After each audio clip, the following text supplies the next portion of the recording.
Hello everyone and welcome to Whimsy Wednesday. I have a Clara over one shoulder and I have a Christmas tree over the other shoulder. And I am once again in pajamas. Gotta say, I am tired. This might be the overtired face at the moment. I swear, I feel like I'm crawling home from work and washing up and getting right into PJs. It's hit and miss over whether or not I pull off a project or anything each day. It is nice though when she wants to cuddle. Some days she hides and some days she cuddles. And the funniest thing right now is I think she sees her tail in the camera. Moments ago she was actually, oh, let's not knock that down. She was chasing her tail in her little window perch. Yeah, you were. You're a silly girl. Oh, there's the lights. Okay. I thought I saw another scratch in her eye. Yeah, no, we don't want another scratch in your eye. What are you doing that for? You all right? We're on camera here. Yeah. Don't beat up mommy while we're on camera. Okay, that was new. So yeah, I was looking at her eye. Those of you that don't know, when we first got her, I picked her up, got her in the van and called the vet, because the adoption place thought she had like a regular eye infection, and my gut was saying, no, this is something more. And it was. She had what was called entropion. The vet explained that it is more common in dogs than cats. Actually, apparently pretty common for some dogs. So her eyelid was curled under. So her eyelashes were actually scratching her eyeball. And so all that infection going on over here was from the scratches. And I had seen it on Facebook, but with another cat. So I was recognizing it a little bit. I just knew something was different. And the fact that she had a bilateral second eyelid issue thing going on. So got her right in, got her on her antibiotics, got her surgery scheduled. This was technically surgery 2 for this little girl. The first one, of course, was getting her fixed. I should back up. She's a barn feral. So she was found in a barn.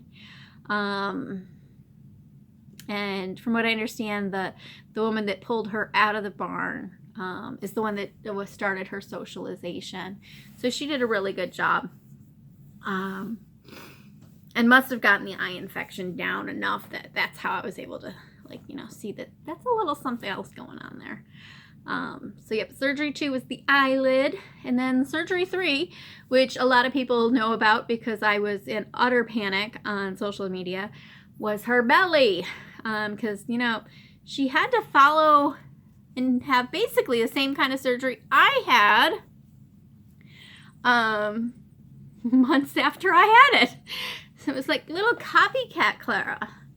So she actually, her intestines got all knotted and stuck. Initially we thought she had eaten something because, she likes to nibble and lick everything, including thread. But she didn't have a thread stuck, they said. It was basically she was dehydrated and they were very sticky. This happened to coincide with her attempt at a diet. So needless to say, she's not been on a diet since. So she just gets, rounder and rounder and, does a little waddle. So sometimes when she runs, she waddles, swing, swing, swing, goes to belly. Otherwise, she does this weird bunny hop thing. It's the funniest thing. Like the front legs move like a cat, back legs bounce like a rabbit. Odd little Clara. All right, now I'm feeling a little more with it. So today I brought out some Christmas goodies, but first I want to show you still a Christmas goodie, but not quite the project piece here. This is a garland that I started last year and then forgot about. Maybe it was the year before. So this is wool scraps. You see? Little wool scraps cut into little squares or triangles or diamonds or what have you with little beads in between. I don't have a whole lot of it. Like literally that's it. And the needle is still stuck in there. But when I found this, I was like, oh yeah. And it's definitely catching all the batting that I've had out and some Clara. But I think it's so cute. I really like it. I want to make some more of that. I don't think I'll ever have enough to do a full tree. That would be amazing. But I could do a little tree with it. So she's nearly doing a headstand over there, trying to get to her food that she pushed against the wall. By the way, Clara is fed on a silver tray. It's mostly because Clara makes a mess. So on the silver tray, I can just pick the tray up and wash the tray. It helps save the floor. Which I still haven't figured out what this floor really is. All right, so Christmas project. What I got out is technically something I put together a couple years ago now. They are all fanciful utility based in that it's the same techniques from fanciful utility. So it's taking pasteboard and covering it. And in this case, making boxes. Each box is a little bit different. I'm going to show you the first box, which is the most basic. And then I will show you the other two. Each one has a PDF that I'm going to put on the blog posts.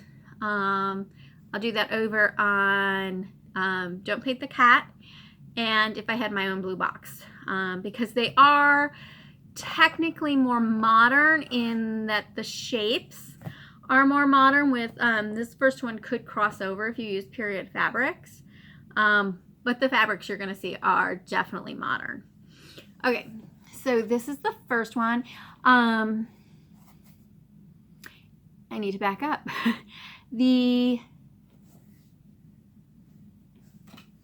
to do this too. It might be better on the light. There we go. A little less yellow. Really wasn't that jaundice again. Okay, so backing up. Each of these will take a fat quarter. The largest one, you may want to have a little more. My directions say a quarter, but now I'm second guessing myself. I want to give you guys like a little extra space in case you want to line things up. And of course, for each box, you can do fabric on the outside and a fabric on the inside. So you can change them up however you want. All right, so here's the first one. It's basically a square. So this is 4 inches here, and it's 1.5 inches tall. All right, the bottom and the sides look pretty basic, but it's the top that's interesting. Ties shut with a ribbon. Let me see if I can untie this. There we go. It's kind of hard to do it in reverse. There we go. And as it opens up, they look like triangles, but technically, if I hold it like that, you can see it's a trapezoid. I snipped the tops off. That's what lets it close. So this would look really cool with a different fabric inside too. We did a dark color on the outside, a bright color on the inside, coordinating ribbon.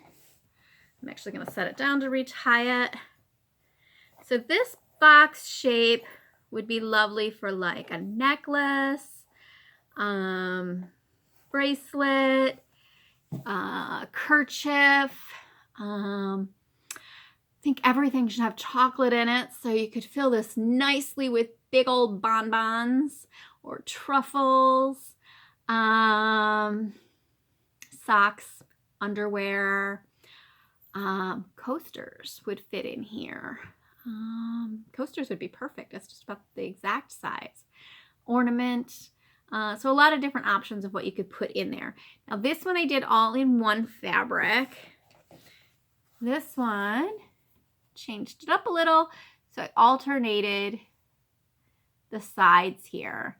So I got the plaid and then these trees. Now of course you could make the trees go upright. You could see I alternated here at the top as well. And this is just because it's modern. It's that, oh, is it Ofray? It's the box store line of Ofray ribbon, I think. You know, Joann's Michaels carries a lot of this. I think like the thin stuff's what, 99 cents or $1. This is more like a 1/4 inch. I think 1/4 inch and 1/2 inch would probably be nicest. You could go with 1 inch. I wouldn't go any narrower. All right, so then the next one is actually a pyramid. So it's square on the bottom. And the sides are triangular. I don't know if it's the camera or me being tired, but the plaid's looking kind of weird looking back at it. All right, so this one again unties at the top. And this one has one side fold down so you can put your little item in there. So this would be really cute for earrings, a brooch, a ring would be lovely. Again, a piece of chocolate, little mouse cat toy. A lot of little things might be able to fit in there. If you're going to put anything fragile like a miniature or anything glass, I would definitely find a way to let it stick down at the bottom. Double-sided tape might work. I was actually thinking about that gray gooey stuff that you put posters up with. I use it for my pictures to keep them from shaking. You want back over there? There you go. Go on, so I can close it. It turns me color. You're showing everybody your butt. Come on. All right, so the gray sticky stuff. I use it on my picture frames. So like if there's walls shaking for, you know, whatever reason, it keeps them from moving quite so much.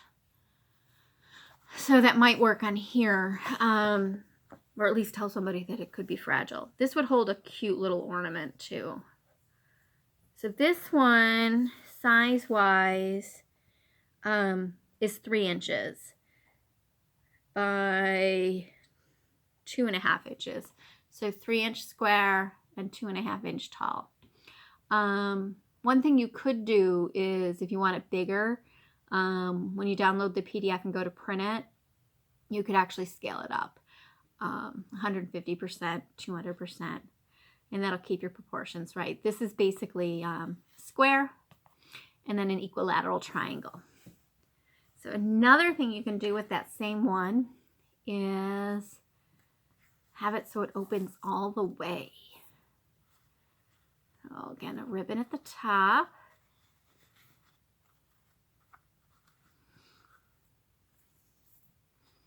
And this one, you can tell, will open flat. And this actually has loops in the top of each triangle. And so the ribbon goes through the loop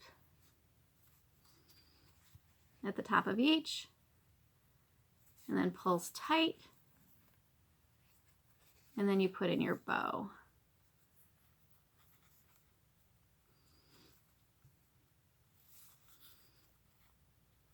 There you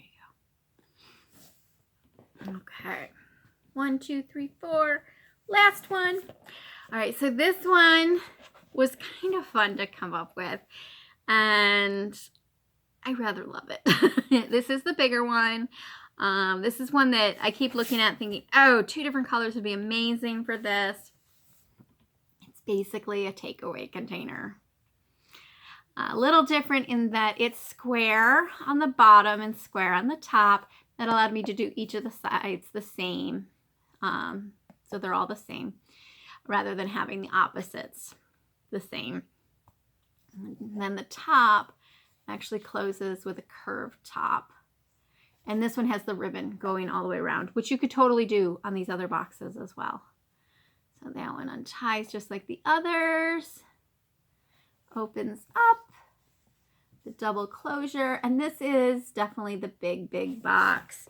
So this bottom is 2.5 inches, okay? I really did it. I did that one a little bit smaller than the pyramid. And the top is 4, okay? How tall? How tall are you? About 3 inches tall. Okay, so that'll hold a lot. So you could easily put stockings, socks, gloves. If you're really good at folding, you might be able to fit a hat in here. Little stuffed animal, a Clara toy. Oh, I was thinking bath bombs. You could fit a few bath bombs in here. Unless you get the really, really big ones, then that might be a challenge. If you do that, make sure you wrap them and you don't leave it where it's humid, because I'll be worried about some of the coloring that some of them have bleeding off on the fabrics. What else? I don't know. Ooh, fill it with ribbons. That would be a lot of fun. So of course you can do these in festive holiday fabrics. You can do a fabric that's specific for the recipient. You could do period fabrics, but keep in mind 2 of these shapes I would not recommend for period situations. 21st century, 21st century. This shape is plausible for 19th century in the right fabric with the right ribbon. So there you go. I love making these. I think they are an excellent option to gift giving if you're using fabric that you have or pasteboard that you have. It saves a lot of money. The fact that they're reusable is really nice. It'll save on the paper and our environment. They're a lot of fun. They aren't that hard. They're the basic cover the pasteboard and put it together techniques from Fanciful Utility. They're decently sturdy. I wouldn't sit on them. They do hold up to a cat that's kind of fierce. It is so totally going to pull the tree over by pulling over the carpet. Not the carpet, the oh, what do you call that? See, this is how tired I am. The skirt. There we go, the skirt. So she's under the skirt with it kind of wrapped around her. Now, mind you, I put her wash basin that she likes to sleep in under the tree like normal. She hasn't been in that. She's been enjoying the skirt. It's a good thing there's weights at the bottom of the tree and tethers at the top. And she's longingly staring into it. Yes, you're getting a play-by-play of Clara and the tree. She knows she's not supposed to get the ornaments out. I was very upset. She got one of the velvet doves, the velvet birds that I did a few weeks ago. And I caught her rabbit kicking it, and I was very, very sad. We grumbled at each other for half a morning over that one. All right, so that's today's project. I hope you enjoy those. Like I said, I'll put the PDFs in the posts. I may even try to get them over into YouTube. Imagine that. If I can find my woolies, I am going to share with you one of my favorite projects that I've done over the years. It's actually a project from when I was completely broke. So it's literally using these scraps of anything, wool. And I made lots of them. And then I made sets of them for friends. And they were incredibly sweetly well received. So I'm hoping they're where I think they are. I know which tote they're in. I just don't know like where in the stacks of totes said tote is. So there's that one. If it's not that one, I have another one that I will start at some point this week when I have more energy than the pajama crawl. So, all right, I guess that's it. I will see you all next week. Bye-bye, all.